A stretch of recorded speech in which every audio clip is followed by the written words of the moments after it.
मैं धीरेंद्र शास्त्री से एक बात पूछना चाहता हूं। आप दुनिया जहान की पर्ची बनाते हो, उनके मन की बात लिख देते हो, अपने भाई के मन की बात क्यों नहीं लिख पाए? अपने भाई की पर्ची तुमने क्यों नहीं बनाई? और वो देखा क्यों नहीं कि उन पे एफआईआर होने वाली है, उन पे तमाम धाराएं लगने वाली हैं? आपने क्यों नहीं उस समय देखा था जब तमंचा लहरा रहे थे कि हमारे भाई जा रहे हैं गुंडागर्दी करने के लिए? आप शायद भूल गए थे क्या? आपके भाई जिस तरीके से गाली गलौज कर रहे थे, वो सनातन की महिमा मंडन कर रहे थे, सनातन का बहुत प्रचार प्रसार कर रहे थे, आपकी भाषा में हिंदू राष्ट्र बनाने की बात कर रहे थे, वो अखंड भारत बना रहे थे, दलितों के ऊपर तमंचा लहरा करके उनको कह रहे थे। और यहाँ तक कि तो हाथापाई भी की वीडियो में साफ दिख रहा है। अरे भाई धीरेंद्र शास्त्री जी, अभी आप 26 साल के हो और वो बड़ी शानदार एक शायरी है कि जो खानदानी रईस हैं वो रखते हैं मिजाज नर्म अपना, तुम्हारा लहजा बता रहा है तुम्हारी दौलत नई नई है। अरे बाबू सुधर जाओ, ये हिंदुस्तान है, इस हिंदुस्तान में जनता और लोग जितनी प्यार से, जितनी मोहब्बत से सराखों पर चढ़ाते हैं लोगों को, उतनी ही खतरनाक तरीके से लोगों को उतारते भी हैं। उदाहरण के तौर पर तुम्हारे सामने कई लोग हैं इस ऋषि संप्रदाय में ही, संत संप्रदाय में ही, इस बात को आप याद रखिएगा। और एक बात बताओ, क्या एक्शन लोगे आप अपने भाई पर? उनके खिलाफ बोलोगे आप मंच पे बैठ करके? क्या कहीं स्टाम्प पेपर पे लिख के ये तो नहीं दे दोगे कि हमने तो पहले ही लिख दिया था कि हमारा इनसे कोई लेना देना नहीं, हमारा इनसे कोई संबंध नहीं है? नहीं कह सकते गुरु। आप तो बता रहे थे कि हमारी पीढ़ियों की परंपरा, आप तो चाय को नहीं छोड़ा आपने, दूसरों को चाय के लिए मना करते हो, नहीं हमारी तो जारी रहेगी। अच्छा गोपाल तिवारी जी, दलितों पे आखिर अत्याचार कब तक? देखिए, बात यहाँ दलित की नहीं है, बात यहाँ ये है कि हाथी के दांत खाने के कुछ, दिखाने के कुछ। अब तो मुझे, पहले तो मुझे लगता था कि कोई बात नहीं, नए नए हो आप, उम्र आपकी बहुत कम है इसलिए जोश है, लेकिन अब मुझे लगता है इस जोश के पीछे आप होश खो बैठे, और उस होश के पीछे अर्थात पर्दे के पीछे खेल कुछ और है।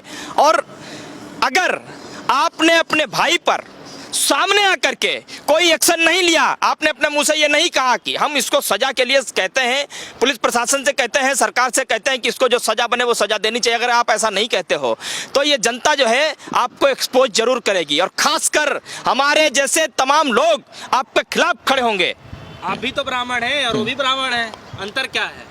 देखिए, अंतर है, हम ब्राह्मण हैं, हम इंसानियत की बात करते हैं, हम मानवता की बात करते हैं, हम किसी को गाली गलौज नहीं करते। हम जितना अपने आप से प्यार करते हैं उतना ही हम दलित से, ओबीसी से प्यार करते हैं, उतना ही मुसलमान से प्यार करते हैं, सिख और ईसाई से प्यार करते हैं। हम डबल स्टैंडर्ड बात नहीं करते हैं। क्यों नहीं करते हैं? क्योंकि हम हिंदुस्तानी हैं, हम हिंदुस्तान में रहते हैं। हिंदुस्तान में रहने वाला प्रत्येक शख्स हमारा भाई है, रहने वाली प्रत्येक बहन हमारी बहन है। हम दो मुहा बात नहीं करते हैं, और ये दो मुहा बात करने वाले लोग जानते हैं, क्योंकि हिंदुस्तान नाजुकता के दौर से पला बड़ा है। यहाँ भावनाएं बड़ी तेजी से लोगों की बहती हैं, तो भावनाएं अब हिंदुओं की तुम उठाते जाओ, दूसरों को गाली देते जाओ, तमाम डायलॉगबाजी करते जाओ, लोग तुम्हारे साथ खड़े हो जाएंगे, तुम्हारा माहौल बनता चला जाएगा और तुम जो है सेलिब्रिटी बन जाओगे। क्या इनके भाई पे कार्रवाई होगी? बड़े बड़े मंत्री तो जाके मत्था टेक। कार्रवाई, सवाल गलत पूछ रहे हो आप। ये पूछो कि क्या धीरेंद्र शास्त्री अपने भाई पर कार्रवाई करेंगे, ऐसे पूछो सवाल, समझ गए? तो अब देखना यह है कि धीरेंद्र कृष्ण शास्त्री अपने भाई पर क्या कार्रवाई करते हैं। देखो, ये मंच से कहते हैं ना कि दिया जाएगा, ये कहते हैं ना ठठरी बांध देंगे, नक्कटा कहते हैं, अपने भाई की ठठरी बांधेंगे कि नहीं बांधेंगे, देखना यह है। अपने भाई को नक्कटा कहेंगे कि नहीं कहेंगे, ये देखना है। क्या अपने भाई को, एक पत्रकार को कहा था कर दिया जाएगा, अब देखना यह है कि अपने भाई को करते हैं कि नहीं करते। वैसे तो साधु की ये भाषा नहीं होती, पता नहीं है कौन से साधु और कौन सी परंपरा में ये पले बड़े हैं, लेकिन धीरेंद्र कृष्ण शास्त्री जी, आप पे तो हनुमान जी की साक्षात कृपा है, बागेश्वर धाम की साक्षात कृपा है, सन्यासी बाबा की साक्षात कृपा है। तो सन्यासी के वंश में ऐसा गाली गलौज करने वाला गुंडा अंश बनकर के पैदा हो, ये तो कल्पना नहीं की जा सकती है। अब उन पे क्या एक्शन आप लोगे, ये देखना है। लेकिन वहाँ के जो निवासी थे वो बता रहे थे कि बुंदेलखंडी गाना बजा रहे थे, वो बाबा का गाना चाह रहे थे, तो बाबा का गाना बजा ही नहीं रहे थे। देखिए, एक बात आप समझ लीजिए अच्छी खासी तरीके से कि जो सनातन परंपरा में पला बड़ा होता है ना, उसकी भाषा कभी अमर्यादित नहीं हो सकती है। अगर इनकी भाषा अमर्यादित है और समय समय पर निकल रही है, क्योंकि ये सोच रहे हैं कि इस समय हिंदुस्तान के तमाम धर्माचार्य इनके साथ खड़े हो रहे हैं, इनकी बातें कर रहे हैं, नेशनल टेलीविजन प्रमोट करने में लगा हुआ है, क्योंकि 2024 में चुनाव है और चुनाव में फायदा पहुंचाने के लिए एक एजेंट के रूप में ये इस्तेमाल किए जा रहे हैं, तो उनका भाई जो है उसी गुरूर में, उसी अहंकार में कि मेरा भाई तो है, यहाँ तो अच्छे खासे लोग नतमस्तक होने के लिए आते हैं, उसी गुरूर में ही तो सब कर रहा है। कह रहे जनेऊधारी ब्राह्मण है वो। अरे कोई धारी ब्राह्मण हो, पहली बात तो चलो उनकी तो मान लेता हूँ, धीरेन्द्र कृष्ण शास्त्री की वो जनेऊधारी हैं, लेकिन उनका भाई ये कौन सा ब्राह्मण है भाई? ऐसा ब्राह्मण तो रावण भी था, उसका अंत क्या हुआ? क्या मैसेज देने की कोशिश की जा रही है? मैं मैसेज देने की कोशिश नहीं, आप ये समझिए कि पीठ पर बैठ करके, व्यास पीठ पर बैठ करके तुम दुनिया जहान को तो ज्ञान देते हो, अपने भाई को ज्ञान क्यों नहीं दे पाए? दुनिया जहान की पर्ची बनाते हो, अपने भाई की पर्ची क्यों नहीं बना पाए? तुम्हें ये क्यों पहले नहीं ज्ञात हो गया, भविष्यवाणी क्यों नहीं हो गई कि उस पर FIR होने वाली है? अगर तुम्हें मालूम होता तो तुम जाके मैनेज कर सकते थे पुलिस वालों को। हाँ, ये हो सकता है।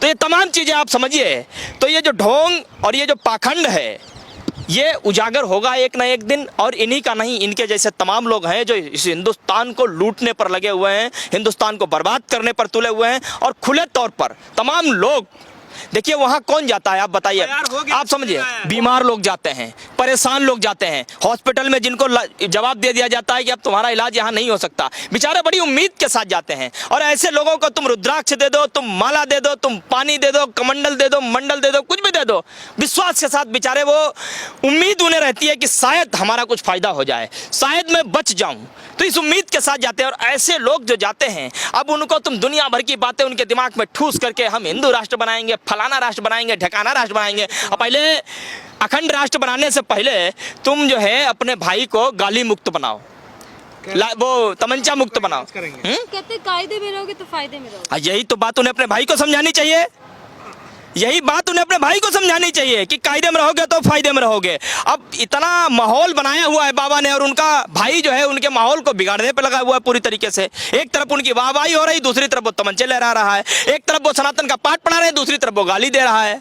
जब इलेक्शन का रिजल्ट निकलता है ना, पहला एग्जिट पोल है, बाबा की लुटिया डुबोने का पहला एग्जिट पोल है, समझ रहे हो ना? हाँ, चलिए।